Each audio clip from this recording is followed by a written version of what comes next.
In a world where stories shape our understanding, one man's journey from rejection to triumph became the tale of a lifetime. He grew up in the shadow of prejudice, but his resilience and passion for storytelling transformed him into a voice that could not be silenced. This is the story of Marcus Hale, a young black author who turned adversity into a bestseller and taught an industry a lesson in humility. Marcus Hale was born in the heart of Atlanta, Georgia, in a small but warm apartment filled with love. His parents, James and Evelyn Hale, worked tirelessly to provide for him.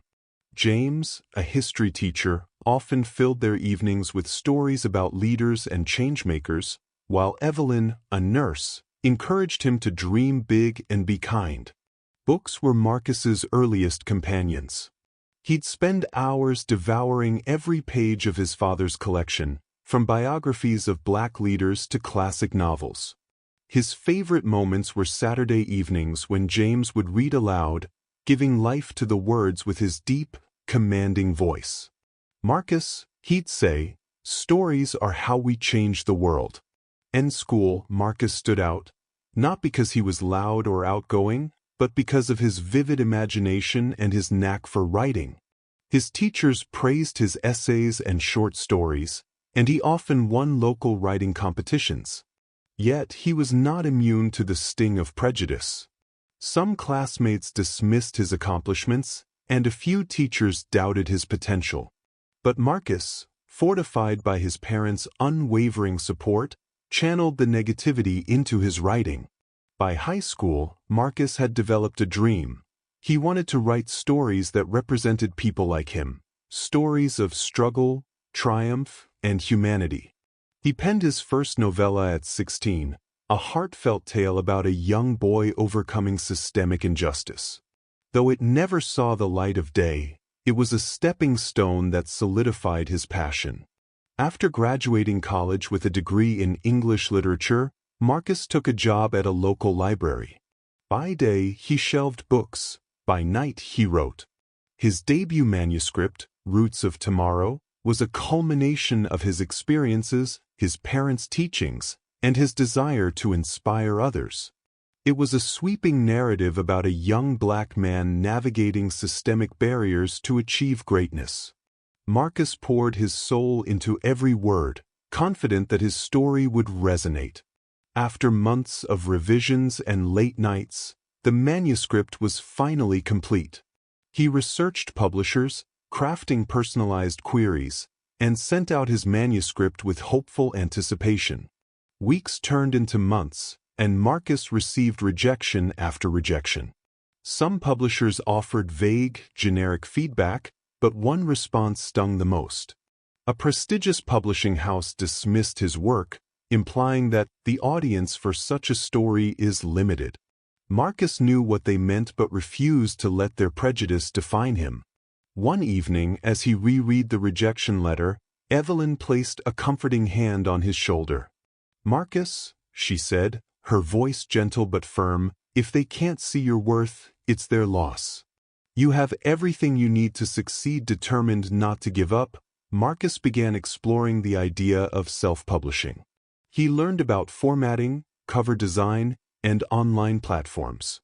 With limited funds, he worked extra shifts at the library and sought the help of friends who believed in his vision. When the book was finally published, Marcus held the first copy in his hands, the glossy cover bearing his name. "It's time to show the world what I've got," he said with a grin, his confidence unshaken. One morning, as Marcus sifted through his emails, a familiar name appeared in his inbox.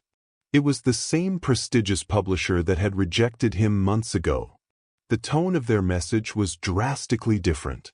"Dear Mr. Hale, we were thrilled to see the incredible success of Roots of Tomorrow. We deeply regret our initial oversight and would be honored to collaborate with you on future projects.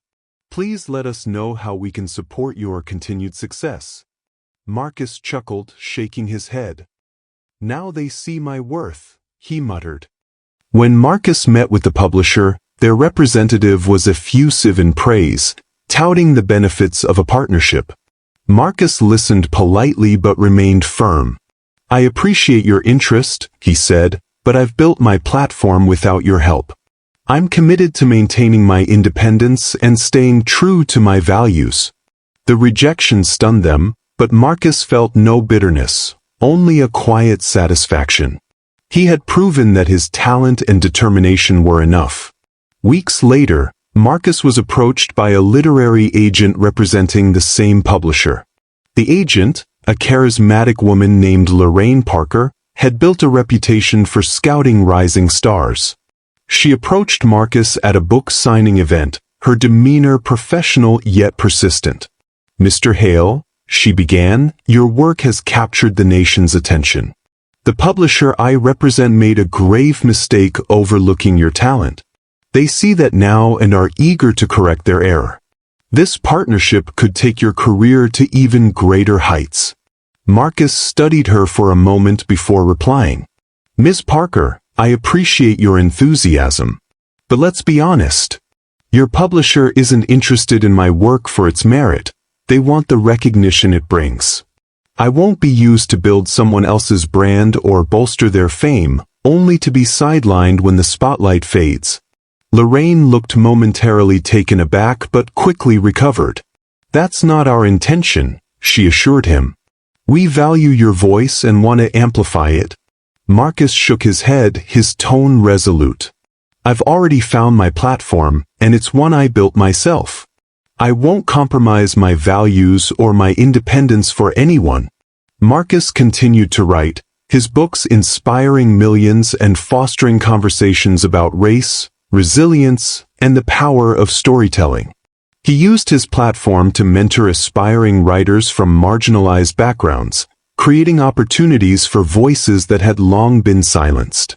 Years later, at a sold-out book signing event, a young boy approached him, clutching a worn copy of Roots of Tomorrow. "Mr. Hale," the boy said, "your book changed my life. It made me believe I could be anything I want to be." Marcus smiled, his heart full. "You can," he said, handing the boy a signed copy. "And don't let anyone tell you otherwise." Marcus Hale's journey from rejection to triumph is a testament to the power of perseverance and self-belief. His story reminds us that barriers are meant to be broken and that true success comes from staying true to oneself. If you found this story inspiring, don't forget to like, comment, and subscribe to our channel for more tales of resilience and triumph. Share this video with someone who needs a reminder that their dreams are worth fighting for. Let's keep the conversation alive. What's your story of overcoming adversity? Let us know in the comments below.